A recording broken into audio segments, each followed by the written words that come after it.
नमस्कार दर्शक बंधु गाँ हांडीशाल यूट्यूब चैनल को आपण मानक स्वागत। सबुदिन परी आज भी आपण मानक पई नहीं आसीछि गाँर नुआ रेसिपी। एबे तो मार्केट रे प्रचुर परिमाण रे पणस कठा मिलुछि।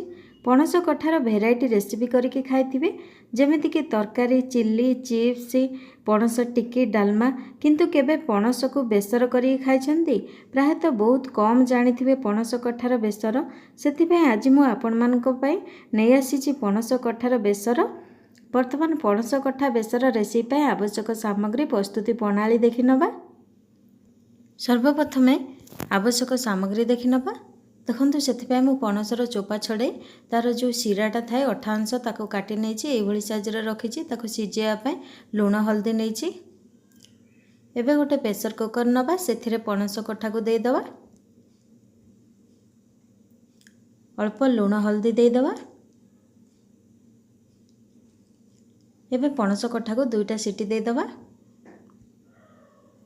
बेसर पई एठी जीरा, सोरिष और रसुणर पेस्ट नेछि।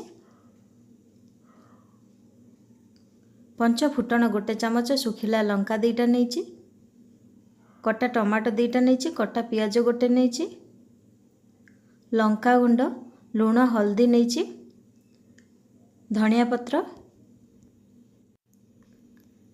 देखंतु मु पणस कठा को सिजेकी तार कसा पानी बाहर करी नै छाणी नेइथिली।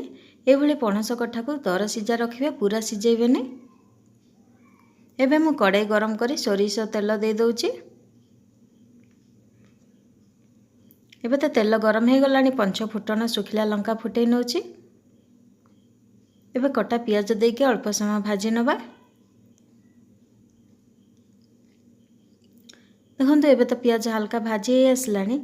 एबे आमे सिजेकी रखिथिबा पणस कठा को दे दबा।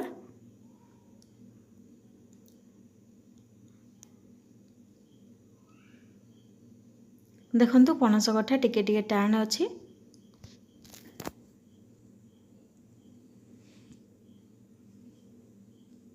एबे आमे तेल रे पणस कठा को 2 मिनिट भाजी नबा।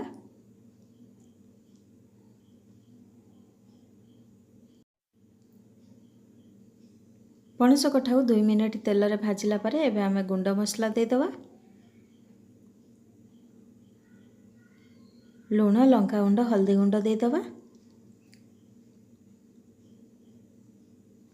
एबे आमे बेसर को भी दे दबा।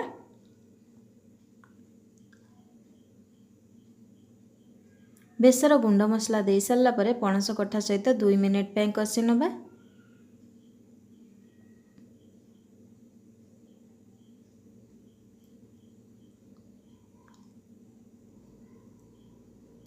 देखंतु एबे तो हमर पणस कठा कषि आसलानी। एबे मु अल्प पानी देकी कषि नउची।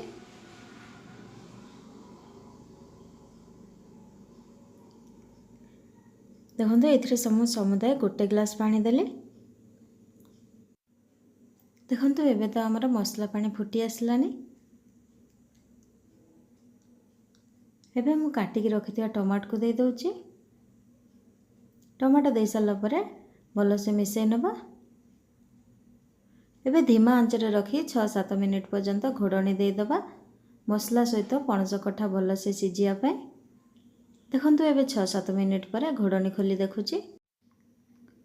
देखंतु एबे हमर मसला पानी सुखी आसलानी। पणस कठा भी भलो से हेई गलानी, सिजी जाईची पूरा भल से। एबे हमें काटिकी रखिथिया धनिया पत्र को दे दबा। धनिया पत्र दे सारला परे तरकारी सहित भलो से गोळेई नबा।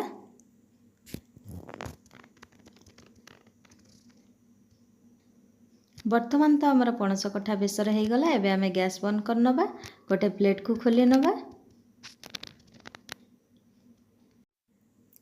देखले तो केते कम समय, सहज एवं नित्य व्यवहृत सामग्री को नहीं प्रस्तुत हो गला पणस कठा बेसर।